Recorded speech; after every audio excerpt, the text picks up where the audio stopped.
What's going on? What's going on? It's your boy Kaika here, and I'm back with another one. So today I'm going to do my team building guide for Ninja Tribes.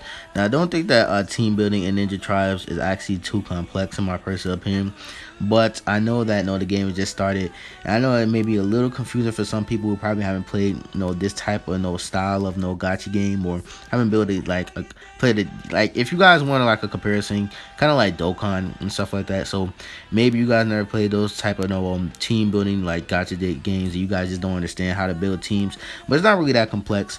But there are some basic things that you need to understand before you want to build powerful teams. This is not just a team building guide. This is how to build powerful teams in general. So let's get straight into it. So off the jump, I'm gonna keep it real with y'all.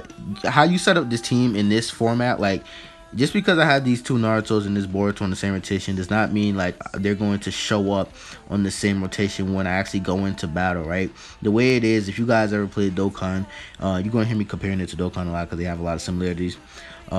When you go into like any content in the game, they're just gonna randomize your rotation from all the units that you have here. So all 9 of these units are just gonna be randomized into one rotation. So definitely doesn't really matter like how you set things up in this when you're on this screen. It just honestly just slap the right units onto all these like slots in general. Hope I didn't make that sound too confusing. So to understand how like team building works, honestly, I feel like you need to understand units. So let's just go straight into the Shinobi list. Load up here. Now there are three type of units in the game. There are attack units, there are defensive units, and there are tactical units. Honestly, I don't think I need to talk about attacking defensive units because it's very obvious like it's obvious what they specialize in and what they're going to be really good at and personally. And now tactical type units, honestly, I feel like they're somewhere in between in the middle. Like I feel like they could vary in being somewhere between a support unit or maybe a support slash defense unit. So it honestly depends on like the certain setup that you may want to run them on and how their passive and abilities work. I think that's how like you'll be able to fully understand how to utilize tactical type units because they don't specialize particularly in any like attack or defense. They're somewhere in between depending on the team setup and how their passive and stuff work. So a random example is Shikamaru. He's a tactical type unit. Now, overall, I want to talk about the main three things that like you guys should be focusing on when you're going for team building. So I think you should be focused on the passive of the units that you're looking at, the passive on your units. Do they have any linking bonuses with any characters that you own? And also tribe specials. Do you have any units that share tribe specials with the current unit that you're trying to run? Maybe you're trying to run Shikamaru because he's your favorite character. Shikamaru is one of my favorite characters, definitely without a doubt.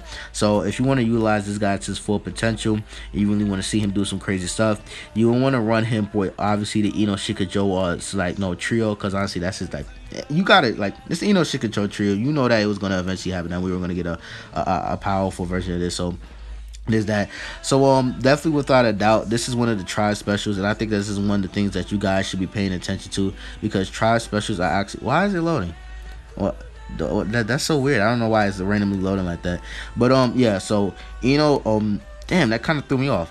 Yeah, this is one of the ultimate attacks that's in the game. They're called tribe specials, and I think that you should really pay attention to this when you're building teams because honestly, this is one of the things that really helps to make really powerful teams because those tribe specials are just they're like powerful ultimate attacks that have various amount of effects. As you can see down there, if you look into the bottom right corner. So if you run if you have Choji and Shikamaru on the same team, and when your tribe bar is full, you'll be able to activate this tribe special, Sensory Relay Juggernaut Yo-Yo. Deals 100% damage plus 40% of damage to all active enemies and lowers their damage reduction rate by 10% for the rest of the battle. Boosts guard rate suppression by 30% and damage reduction rate by 15.60%. Now take in mind the stats may vary honestly because you can enhance and awaken these, but in currently where I'm at in the game, it's you can't. I gotta get to level 51.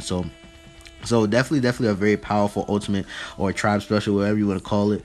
Definitely powerful. It has multiple type of effects, but obviously you can only run it if you have these three on your team. So very powerful. I feel like that's one thing you need to pay attention to when you're trying to build teams.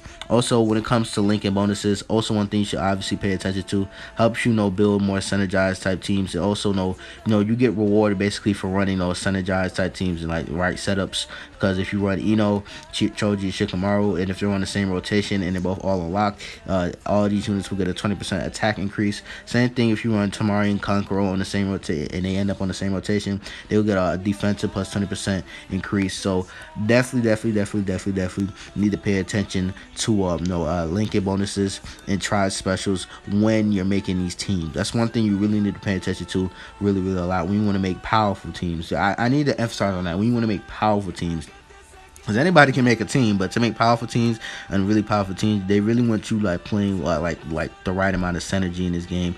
They really made it to where no team building is based around like not just slapping random units on any team and they'll be powerful. So there's that. So also last thing I think y'all need to pay attention to is skills, passive, whatever you want to call them. Now every unit in the game has a select amount of skills, and this is all of them. Now obviously as you continue to limit break them, you want to unlock more of these skills. I currently don't have this Shikamaru at 4 or 5 stars, so I don't have these last two. Now, I know that for sure that this guy buffs tactical type units. So, this special ninjutsu, unique skill, Shinomi enhance it. There's nothing really special or really different about any of these except for probably special ninjutsu, because this is basically like his main ability in a way, because every time his chakra bar is full, this is when you're going to get his special super attack animation of him doing the shadow stitching jutsu. Really clean, by the way. And all of these have different type of effects and ways that you can utilize them. So let's just take a look at this. So it's shadow stitching jutsu. Deals damage to one enemy with a fixed chance of shinobi bind, a shadow bind. Lowest targets damage reduction rate by 1 turn for 1 turn. Oh my goodness. So basically, he has a binding ability where he'd be able to bind you really good. It only has a 35% chance of activating though. So also keep that in mind. So if it does activate, it pretty much is like sealing a character pretty much. So pay attention to that. And then there's also other stuff. These are like basically other like little sub passive that this guys have. So deal damage to one enemy and boosts his attack for all allied tactical shinobi for 2 turns. Pay attention to that. So and also we have here we have his skill details. So this is basically just like a random like stat that he buffs, increases on HP by 6%.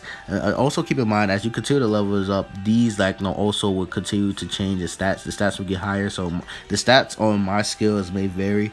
It's gonna look different from yours when you're actually looking at yours in battle when you're trying to set up your team. So pay attention to that because you do have to level up your passive skills and stuff like that, or your skills overall in general. Now that I've gone through everything that I feel like that you guys need to understand when you're going for team builds, I feel like I've pretty much talked about everything pretty much as far as that.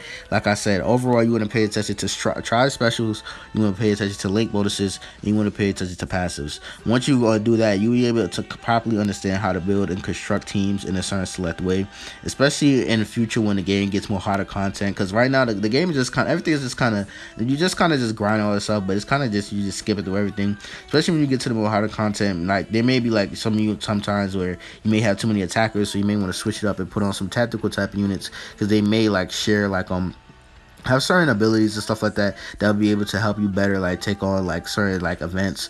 Maybe a certain unit is immune to shadow bind, and maybe you need some type of way to debuff your enemy. This Ino is a pretty good option because she has the ability to confuse people with her her special ninjutsu, mind control jutsu, stuff like that. I know this Konohamaru, who's like a semi-tank because he gives himself a defensive buff every time he comes into the match. So different type of setups. It honestly depends. This is where I think the game is going to become really fun. And where it kind of reminds me of Dokkan, because the team building, it all really depends on how you want to go. If you want to go for a defensive type team, you go for a defensive, more warrior type team, you run more defensive units. You want to go for attacker type team, you want to do that. Or maybe if you want to go for offensive slash defensive type team, or maybe you want to go split down the middle, balance between defense, tactical to units, and defensive units. It's all up to you. But as far as making them powerful, you still want to pay attention to passives, linking bonuses, and you want to pay attention to tribe specials, units that share tribe specials, linking bonuses, all that stuff you really want to pay attention to. You can't actually look at them here, the tribe special. So these are the 2 that I have here. This is the reason why I have them on the same rotation here, so I can just take a look at this. So Rasengan Pass Through the Ages. This is a tribe special that this Naruto shares with this Boruto. Same thing with this Hokage Naruto. This is the tribe special that he shares with this This Boruto, the Super Uzumaki Naruto, Super Uzumaki Rasengan. Pay attention to all that stuff. There also are no like tri specials that are AOE. There's AOE ones, and there are some single attack ones that only attack one ally. So also pay attention to that. So like I said, main thing you want to pay attention to: link bonuses, tribe specials. You also want to pay attention to passives or slash skills, whatever you want to call them. Once you understand how all those works, and once you take a look at all those, and you see how they can link up and to make up powerful chains, and they'll make up powerful chain attacks and stuff like that. Teams are like really, your team is just gonna start looking really, really powerful. You're gonna be able to take on a lot of the stuff, like a lot of the events easy. You'll be able to skip through them real easy and stuff like that. So does that. So that is really all there is it to as far as no team building. Look, keep in mind the game is really early in its lifespan, so definitely by the time some of you guys may be watching this video may be outdated. So I'll eventually probably update the video. So just keep commenting and stuff like that. Eventually I'm more likely probably gonna end up seeing it, and I definitely probably like, oh shit, like damn, the team building has changed a lot in tribes. I might as well go ahead and make an updated team building video. So there's that. So it's your boy Kake, go last guy for more content. I really enjoy this game. I'm really having, bro, I'm having mad fun playing this game. Honestly, more than expected. I can't believe my expectations, I set them kinda low, but I ain't gonna cap, man. I'm just having so much fun with this game. I really hope that some people give it a chance, because currently, like, the community for the game is really small, and I really want to see it grow, because I feel like this game has the potential to be big. It really does have the potential.